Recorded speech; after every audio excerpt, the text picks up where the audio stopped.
Happy Thanksgiving, folks, from me, the Eiffel Tower, aura farming behind me in the background, hidden in the clouds. You can't even tell its true height. Much like me when I'm streaming, most people don't realize how tall I am. Happy Thanksgiving. I mean, business today. I mean, take a look at me. If you are a high designer company, i.e., Prada, Fendi, Louis Vuitton, Gucci, Dior, please reach out to me. The minimum starting price is $3.7 million.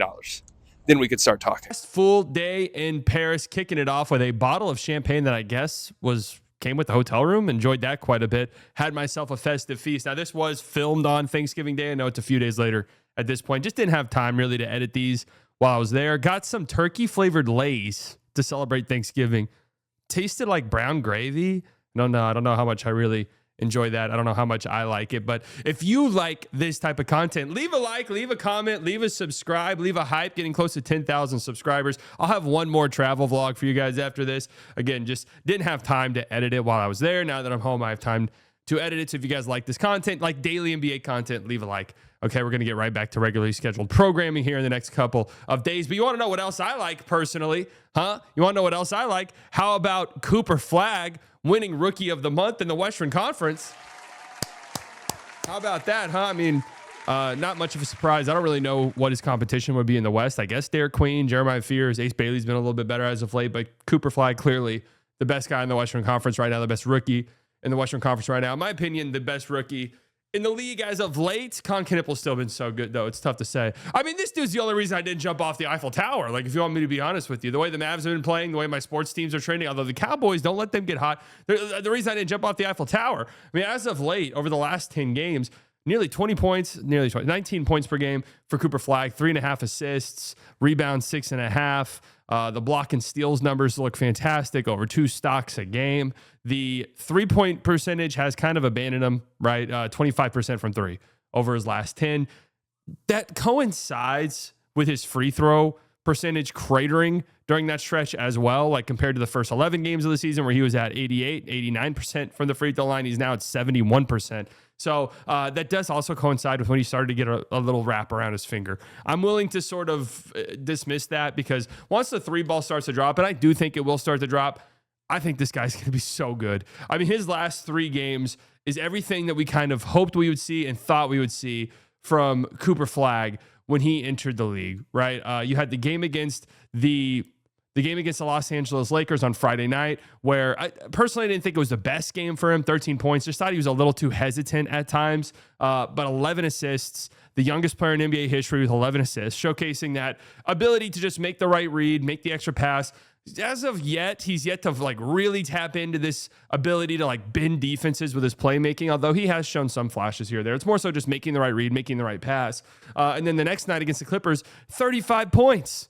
The youngest player in NBA history with 35 points in a game. And most like when you look at that score, that scoring output, that's with 0 made threes. So it was getting to the rim, attacking the paint. His finishing around the rim has been way better than I thought it would be.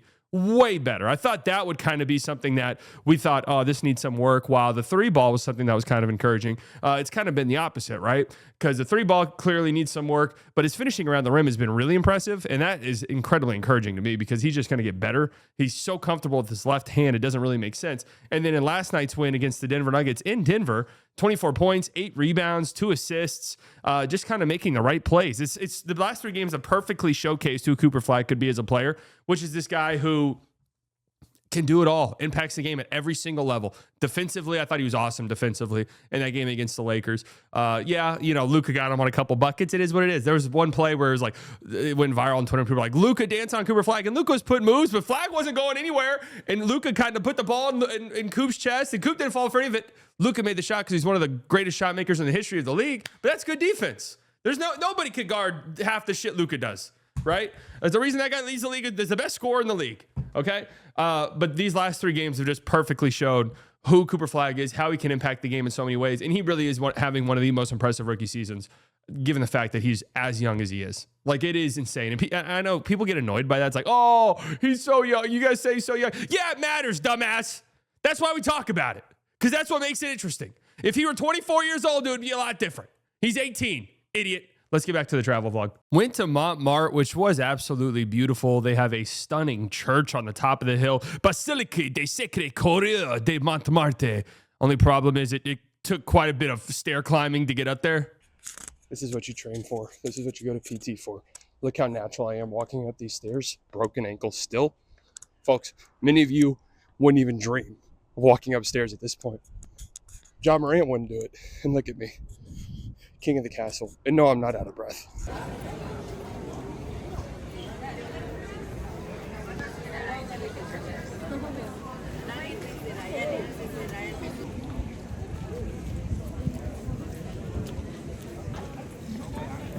I do have to say I appreciate the French approach when it comes to Christmas decorating, which is just throw a bunch of shit on top of our buildings and see if it looks good. And it does. It's very aesthetic, and I like it quite a bit. Same with this castle. Honestly, I thought this castle was going to be way older than it was. I thought this thing was at least a few hundred years old. It was completed in 1910 or something around there. A little bit shocking. I would have guessed 700 years old. I mean, I don't know. But it has this cool overview of the city, which I now claim as my own. This is my city now. And here I am looking over it, making sure things are right with me and this cat right here. We're never leaving, even though we did leave. In spirit, we're never leaving. You know who might be leaving? Their respective cities and their teams? Giannis Antetokounmpo. Usually I don't give a shit about anything like this, but he did just completely wipe his Instagram and Twitter pages.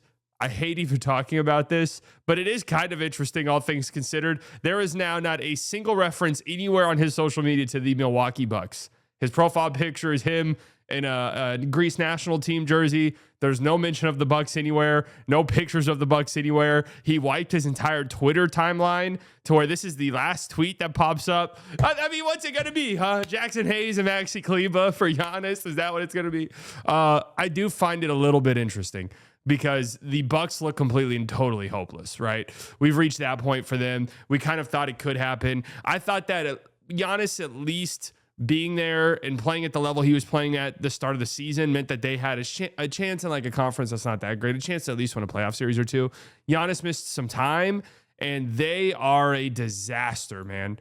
They are a complete and total disaster. I don't want to say the season is over for them, but like, it doesn't seem like they're going to be competitive at all. Miles Turner's a waste. Their team sucks. Like, look at their team. You know, they barely get any positive contributions from anybody.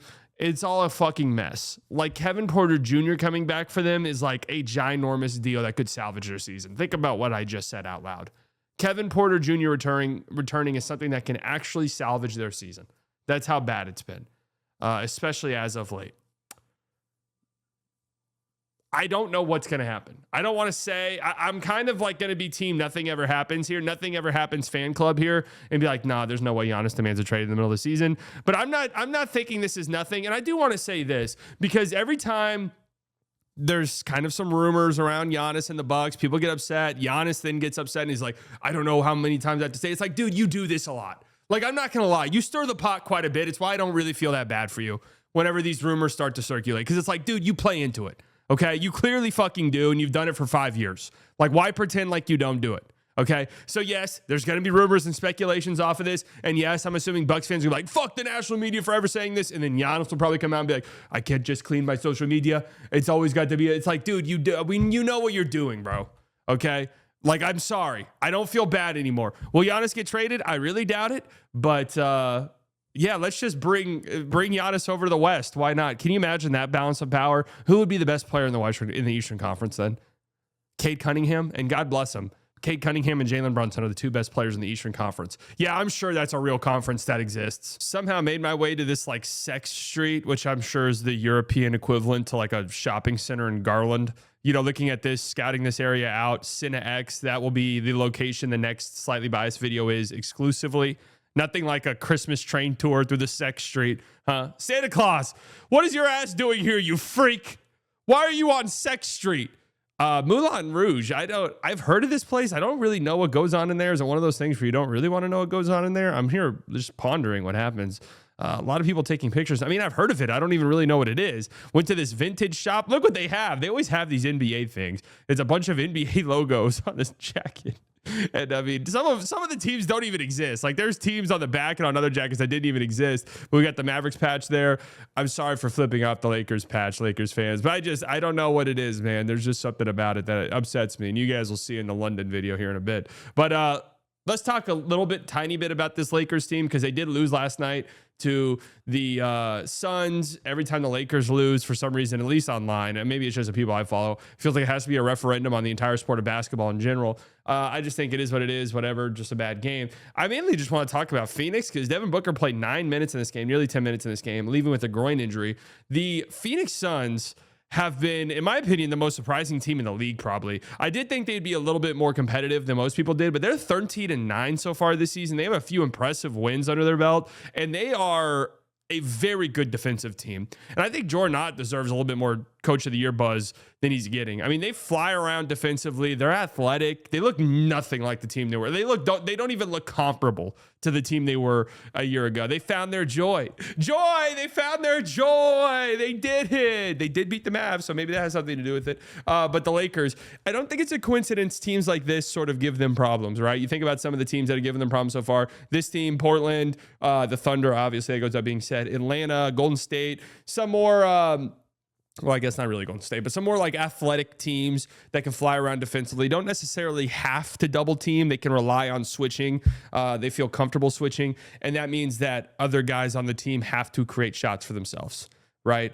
So it leaves you in these predicaments where it's either, all right, Luka beat us one-on-one, and now Luka's taking the vast majority of shots. I think, did Luka play in the fourth quarter of this game? I'm not even sure if he did or not. He had 20-plus shots after the third quarter. I think he might have had 24 shots at the end of the third quarter. It's like, all right, you beat us, nobody else can. We kind of saw Boston do that in the finals against Luka and the Mavs, and that leads to, Rui Hachimura getting one shot, because a lot of these other guys definitely need offense set up for them.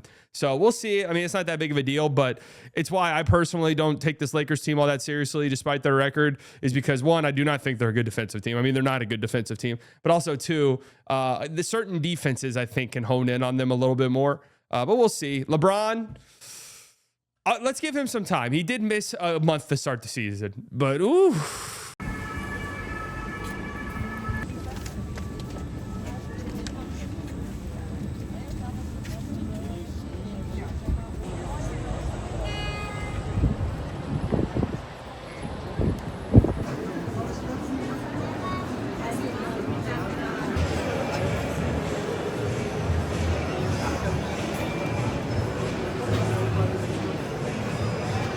There was this department store that had like New York City Christmas time, little dogs and cats at every window. Even had a full-fledged basketball game in one of them. Jesus, man. This is the biggest sham game of all time. So much to break down and talk about. Let's start here. That's a technical foul. Ref hanging on the rim. That's a tech. What is this? Clear path foul at the very least. Maybe even a flagrant. This is actually a good defensive stance here.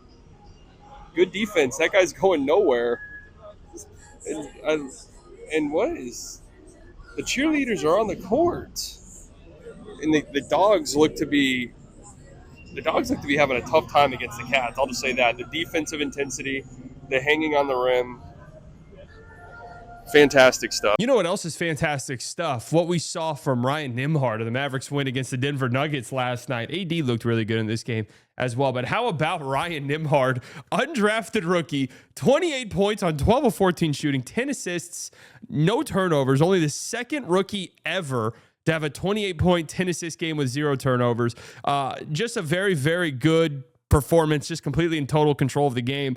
And he looks damn good offensively. Now, I do think defensively he's bad enough to where it's like if he's not really producing for you offensively, I'm not sure if you can totally rely on him. But he's kind of given the Mavs over the last few games where he's been in the starting lineup exactly what they've needed from that point guard spot, which is somebody who can like reliably run a two-man game with Anthony Davis, right? Like actually get him the ball in the spots that he likes it, right?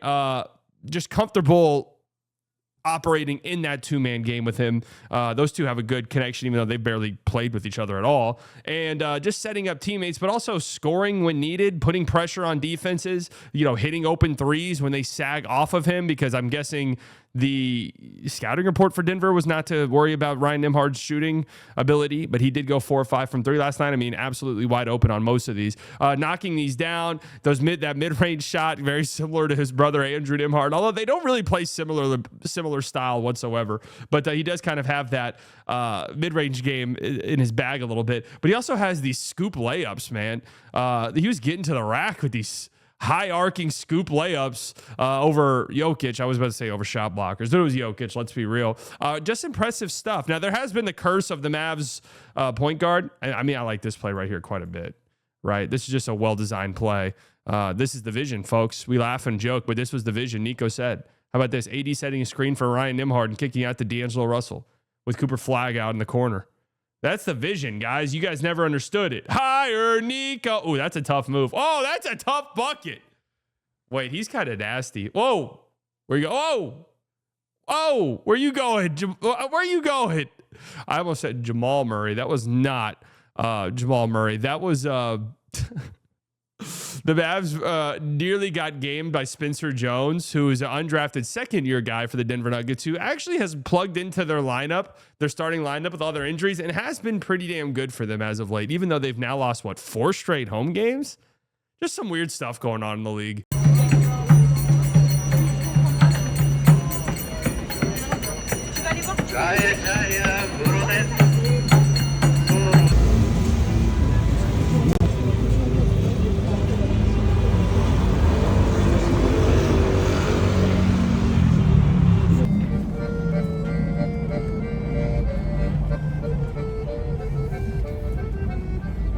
If you say I'm built like this, you're getting banned from the channel permanently. That is not a joke either. Finishing off the last night in Paris with, a couple glasses of wine, of course. I mean, what else would I be doing? Went to a great restaurant to close this thing out. Chez Janao, I'm sure I'm saying that 100% correct. Enjoyed some steak with some potatoes, of course, some wine. Love that camera angle right there at the start. Love that red glass of wine, and I love how long it's taking me to flip the cameras. Guys, I promise I'm not a boomer, okay? Ate this mustard with the steak that literally had me in tears. I don't know what the fuck was there. But the big thing about this restaurant is their chocolate mousse. They scoop it out, and they dump it on the plate in front of you. Just kind of a novelty thing. But it was actually delicious, and I ate an absurd amount, and this is the way that it made me feel after. I was so happy and excited. Had a fantastic time in Paris. Incredible city, really enjoyed it. I mean, I think the Eiffel Tower looks sick when it's cloudy out, and some people said it sucks it's cloudy. Like, look, it's sick that it's in the sky and in the clouds. And before the airport, went to this park. I mean, they're just parks and walkable places, and you go to a park, and then there's this fucking building in the park. I mean, what the hell, man? I can count on one finger the amount of parks there are near me.